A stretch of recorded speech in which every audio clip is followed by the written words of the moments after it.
கிறிஸ்துவுக்குள் மிகவும் பிரியமானவர்களே, தினம் ஒரு தூதன் வழியாக உங்களை சந்திக்கிறேன். இயேசு கிறிஸ்துவின் நாமத்தினால உங்களை வாழ்த்துகிறேன். இந்த நாளிலே எரேமியா 33:3, நீ அறியாததும் உனக்கு எட்டாததுமான பெரிய காரியங்களை உனக்கு அறிவிப்பேன். யாவரும் நன்றாக அறிந்த ஒரு நல்ல வாக்குத்தத்தமான வார்த்தை. ஆண்டவர் நேரடியாக சொல்லுகிற ஒரு காரியம், என்னை நோக்கி கூப்பிடுங்கிறார். அப்போ அந்த கூப்பிடு அப்படின்னாவே தன்னை குறித்தான ஒரு தைரியம் இருக்கும். நீ என்ன கேட்டாலும் என்னால் உனக்கு நான் செய்ய முடியும் அப்படிங்கிற உத்தரவாதம், அப்படிங்கிறதான தன்னை குறித்தான ஒரு தைரியம் இருந்தால் தான் எந்த ஒரு மனுஷனும் அப்படி சொல்ல முடியும். ஆண்டவர் சொல்கிறாருன்னா பாருங்களேன், என்னை நோக்கி கூப்பிடு அப்படின்னா நான் எப்படிப்பட்ட காரியத்தை உனக்கு நான் அறிவிப்பேன் தெரியுமா? நீ அறியாததும் எட்டாததுமான காரியம் அப்படிங்கிறார். வாழ்க்கையில் நீ அறிந்திருக்கவே மாட்ட அப்படிப்பட்ட மாபெரும் செயல்களையும், அதே போல் உனக்கு தெரியாத மறைபொருளையும், அறியாத புரியாத மறைபொருளையும் உனக்கு விளக்கி கூறுவேன், உனக்கு சொல்லுவேன் என்று சொல்லி ஆண்டவர் சொல்லுகிறார்.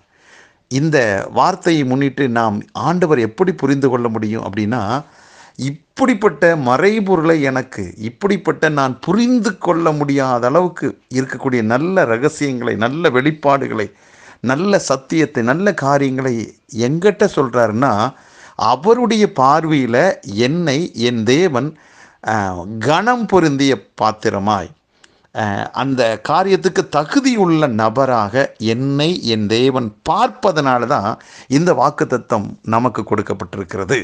அப்போது நம்மை குறித்து, இந்த வார்த்தை கேட்டுக்கொண்டிருக்கிற ஒவ்வொருவரை குறித்தும் கர்த்தருக்கு ஒரு முழு நம்பிக்கை, கர்த்தருக்கு ஒரு நம்ம மேலே அப்படிப்பட்டதான ஒரு விசுவாசம் அவருக்கு இருக்குது. ஆண்டவர் நம்மளை நம்புகிறாரு, அதனால தான் இந்த வாக்குத்தத்தத்தை கொடுக்கிறார்.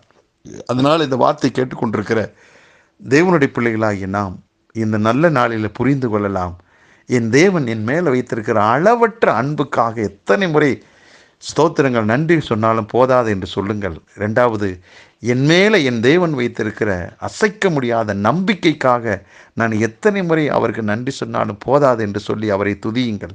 ஏனென்றால் நம்முடைய வாழ்நாளில் நாம் அறிந்திராத, புரிந்து கொள்ள முடியாத பல வெளிப்பாடுகளை, பல ரகசியங்களை, பல நல்ல காரியங்களை இனி வரக்கூடியதான நாட்களில் உங்களை நம்பி உங்களுக்கும் எனக்கும் ஆண்டவர் கொடுக்கிறார்.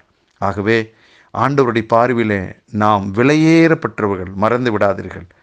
அவருடைய இரத்தத்தினால் கழுவப்பட்டதுனால, நம்ம மேலே கர்த்தர் வைத்திருக்க அந்த கிருபையினால் நாம் விலையேறப்பட்டவர்களாக இருக்கிறோம். விலையேறப்பட்ட பாத்திரமாகிய நீங்கள் இந்த உலகத்தார் கொடுக்கிற சர்டிஃபிகேட்டை வச்சு நீங்கள் சோர்ந்து போகாதீங்க. உலகம் என்னைக்கு உங்களை எல்லாரும் ஒரே மாதிரி சொல்லவே மாட்டாங்க. உலகம் வெவ்வேறு விதமாகத்தான் பேசும், ஆனால் தேவன் ஒரே மாதிரி தான் பேசுவார். அவர் மாறி மாறி பேசக்கூடிய சராசரி மனிதன் அல்ல அவர். அவர் சொன்னது தான். அப்படிப்பட்ட தெய்வம் தான் சொல்கிறாரு, நான் உனக்கு அறிவிப்பேன், உனக்கு தெரியாதது, உனக்கு புரியாதது, உனக்கு எட்டாததானே அப்படிப்பட்ட மறைபொருளை எல்லாம் உனக்கு தருவேன்னா நான் உன் மேலே வச்சிருக்கிற உயர் நம்பிக்கை. ஆகவே அந்த உயர் நம்பிக்கைக்கு உரிய பாத்திரம் நீங்கள். இந்த வார்த்தை கேட்டுக்கொண்டிருக்கிற ஒவ்வொருவரும் கர்த்தருடைய பார்வையில் விலையேறப்பட்டவர்கள், கனத்துக்குரியவர்கள். ஆகவே கர்த்தர் கொடுத்த அந்த கனத்தையும் அவர் கொடுக்கிற உயர்வான நம்பிக்கையும் குறித்து கர்த்தருக்கு நன்றி சொல்லுங்கள், அவருக்கு சாட்சியாய் வாழுங்கள். ஜெபிக்கலாம். நல்ல பிதாவே, நீர் எங்கள் மேல் வைத்த நல்ல நம்பிக்கைக்காக நன்றி. இந்த வார்த்தை கேட்டுக்கொண்டிருக்கிற ஒவ்வொருவரை மனதார நான் வாழ்த்துகிறேன், ஆசீர்வதிக்கிறேன்.